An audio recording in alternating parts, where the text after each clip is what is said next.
Bonjour les chasseurs. Je vais vous parler de Monster Hunter World, Monster Hunter Rise et Monster Hunter Wilds. Désolé pour certains moments où je cherche les mots parce que mes vidéos sont improvisées. Je ne suis pas du genre à trop faire le montage, même si je sais faire les montages, hein, je n'ai pas assez de temps pour faire les montages et tout ça. Et puis, je n'ai pas de micro pour avoir un très bon son. Je vais essayer de payer tous ces trucs-là. En fait, c'est des choses, YouTube ne m'intéresse pas à la base, mais je trouve que le plus intéressant dans YouTube, c'est de partager au moins ce qu'on ressent, ce qui nous passionne, c'est tout. C'est ça qui me plaît sur YouTube. Sinon, je ne suis pas aussi passionné que beaucoup de gens qui font des vidéos sur YouTube. Ils font de bonnes vidéos, de magnifiques vidéos. Et comme j'ai vu aussi que ma dernière vidéo sur Monster Hunter a fait au moins 40 vues, j'ai dit, waouh, pour moi qui n'ai pas posté des vidéos pendant peut-être 10 ans ou 11 ans sur YouTube, et qu'il y a même plus quelqu'un qui va venir me dire par rapport à l'époque, non, il faut créer des contenus, tout cela. Et moi-même, je m'intéressais pas vraiment à ça parce que à l'époque, quand je mettais des contenus sur ma chaîne YouTube, il y a certaines personnes qui venaient me dire, faut poster des contenus, ton dessin animé est bien. Oui, bon, si vous regardez mes contenus, vous saurez un peu pourquoi je n'aime pas trop mettre des contenus.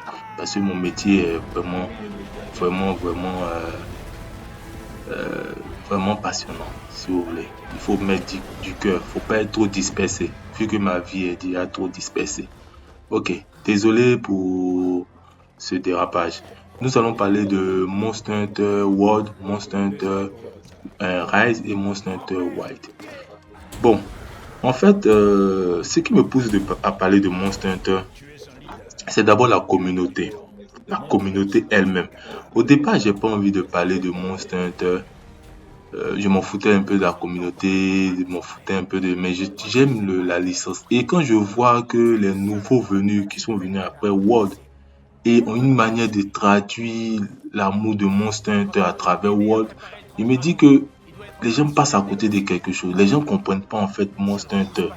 Les gens pensent que les anciens Monster Hunter c'était forcément nul. C'est vrai que si on se base tout sur euh, la version génération Ultimate, on se dira oh les Monster Hunter d'avant c'était pas aussi terrible que ça. Pourtant il y a eu Monster Hunter 3 et il y a eu Monster Hunter 4. J'ai bien dit Monster Hunter 3 et Monster Hunter 4. Je n'ai pas dit Monster Hunter 3 Ultimate ou bien Monster Hunter 3 PSP ou bien Monster Hunter 4 Ultimate. Bien que Monster Hunter 4 Ultimate est aussi bien parce que ça c'est directement bien lié à Monster Hunter 4. Donc je mets pas Monster Hunter 4 Ultimate dedans. Parce que si tu dis Monster Hunter 4 à quelqu'un, tu recommandes Monster Hunter 4 à quelqu'un, c'est logique que tu peux lui dire en même temps va avec 4 Ultimate qui est aussi très intéressant. Or, si tu dis à quelqu'un, je te recommande Monster Hunter 3, tu ne peux pas lui recommander Monster Hunter 3 Ultimate. Même si on sait que le gameplay a été ramené, le gameplay maritime a été ramené, mais il y a certaines choses, peut-être les petits détails ou bien l'animation, même la richesse de l'environnement qui ont été retirés comparé à Monster Hunter 3. Et beaucoup qui ne sont pas fans de la licence ne voient pas ou qui ne font pas attention, ne voient pas que Monster Hunter 3 est vraiment très bien fait. Sans s'éloigner de Monster Hunter 2, DOS plutôt, Monster Hunter DOS, Monster Hunter 3 est vraiment l'évolution de Monster Hunter DOS. Mais Monster Hunter 3 Ultimate, on sent qu'il est beaucoup dans la veine des Monster Hunter PSP que dans la veine des Monster Hunter euh, euh, euh, console. Donc c'est un peu ça que les gens doivent faire attention avec Monster Hunter. Et quand les gens sont dans Monster Hunter World, c'est normal. Monster Hunter World est venu sur PS4, les gens adorent Monster Hunter World jusqu'à ce que même le...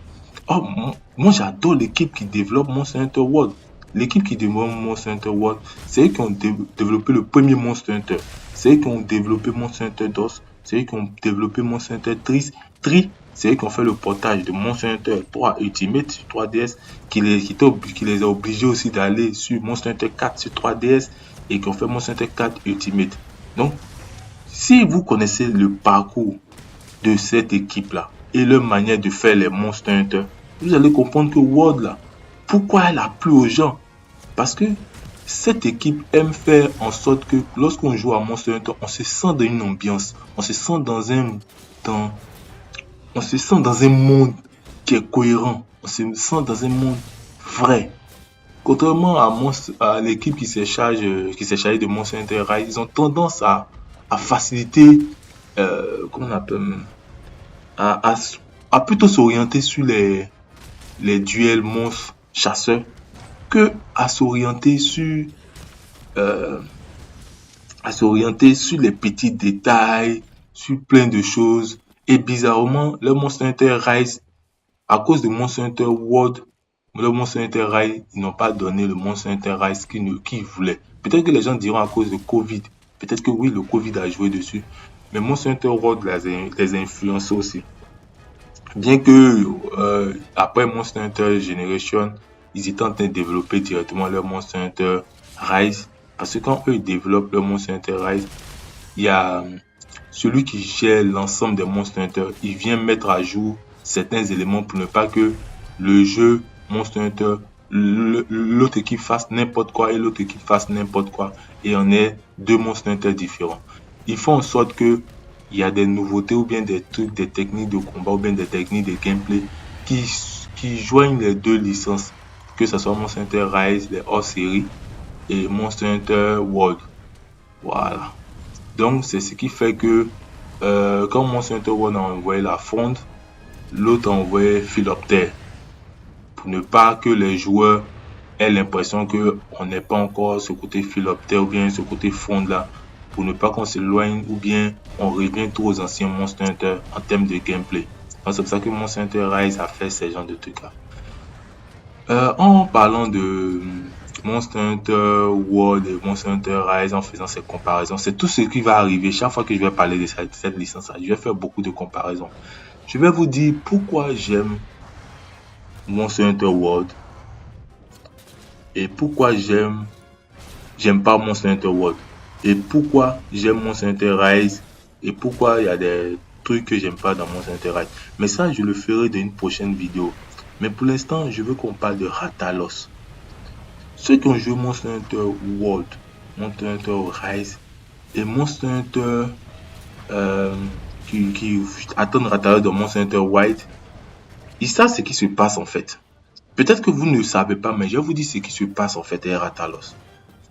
Est-ce que vous savez que quand Ratalos est revenu, lorsque vous jouez à Monster Hunter Rise et vous vous battez contre Ratalos, regardez comment Ratalos se bat.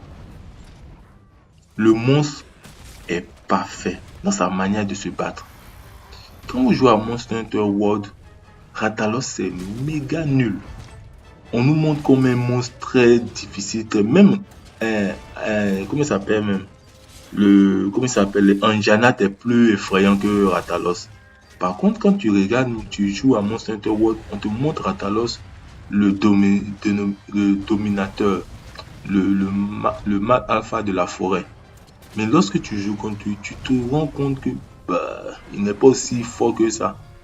Maintenant, sa version Azure, elle passe son temps à voler, elle passe son temps à faire des enchaînements en l'air, elle passe son temps. Donc, tout ce que tu as à faire, la flasher tout le temps, pour la calmer, pour la dégommer.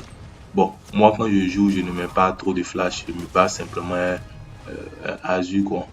De toute façon, je fais passer mes gameplays en même temps. Il y a des moments où Monster Hunter World m'ennuie. Quand je me bats avec un monstre, ça m'ennuie tellement que j'ai l'impression que ceux qui vont regarder même mon gameplay vont s'ennuyer. Mais il y a des fois aussi, quand je joue à Monster Hunter World, que je suis inspiré, waouh, je vais dégommer le monstre sans problème. Pour dire que normalement, quand tu joues à Monster Hunter, un Monster Hunter, tu te dis que tu vas être confronté par une menace. Donc, faut te mettre dedans. Mais Monster Hunter World, tout est bon, hein. La faune, la flore, tout. L'écosystème, l'environnement, le village, c'est pas mal. Et vraiment, le problème, c'est que c'est les monstres qui sont trop faciles. Donc, pour ne pas que Monster Hunter Wild en ait un Ratalos un peu comme Monster Hunter World, je pense qu'ils ont révisionné Ratalos par rapport à Rise. Donc, ils se sont dit, Ratalos, il est incroyable dans Rise. Est-ce que vous avez vu Ratalos se battre dans Rise? Rise et Sunbreak. il est incroyable. Le monstre est incroyable. Donc je pense que c'est ce qui est en train de mettre à l'oreille l'équipe qui s'est occupée de World. Et ils se disent que s'ils présentent Ratalos, il faut Ratalos clac. Parce que Ratalos est un peu comme une mascotte, est une mascotte même. Elle est la mascotte même de Monster Hunter. Donc il faut que ce soit le monstre parfait. Pas trop fort comme un Fatalis ou bien un Behemoth, mais pas trop faible comme un Ratian. Parce que Ratalos et puis Ratian en rail, c'est deux mondes différents. Si je vous dis que moi-même j'ai trouvé Ratian dans World plus compliqué, quand j'ai dit ça à mon ami, je trouve Ratian plus compliqué que Ratalos dans World, il dit non, Ratian c'est toujours qu'une. Ratian on la tabasse comme notre salope. On la tabasse mal. Mais quand je lui ai dit ça, il était étonné. Parce que moi-même j'étais déçu de voir Ratalos aussi faible, aussi nul. Vraiment. Et ce qu'il dit, c'est vrai, nous, quand on joue à Monster Hunter, Ratian, vraiment, on la massacre. Hein. On la massacre. Donc, là, dans Monster Hunter Wild, je pense que les gens sont en train de travailler dur. Ou peut-être ils ont déjà fini le travail depuis longtemps, mais ils attendent le bon moment de nous présenter Ratalos. Et sincèrement, je pense que Ratalos va tabasser. Et comme je sais que les nouveaux joueurs, ceux qui sont rentrés en regardant Monster Hunter, ont joué au Monster Hunter World, je sais que le soi-disant Yuya, elle est Dieu. Il est le Dieu. Mais ça, je vais parler dans la prochaine vidéo. Bien que j'aime l'équipe qui s'est occupée de Monster Hunter World, malheureusement, Monster Hunter World pour moi, c'est le mauvais Monster Hunter. Il est mauvais pour moi, mais je comprends pourquoi la communauté l'aime. Ne pensez pas que le fait que je dis que je n'aime pas Monster Hunter World, je ne comprends pas pourquoi la communauté l'aime. Ça, je respecte pourquoi la communauté aime Monster Hunter World. Mais moi, je l'aime pas parce qu'il y a des trucs dedans qui tuent Monster Hunter à petit feu. Qui tuent même la licence à petit feu. On a passé combien de générations de Monster Hunter à jouer les Monster Hunter d'une manière. Et aujourd'hui, ils ont changé par Monster Hunter World.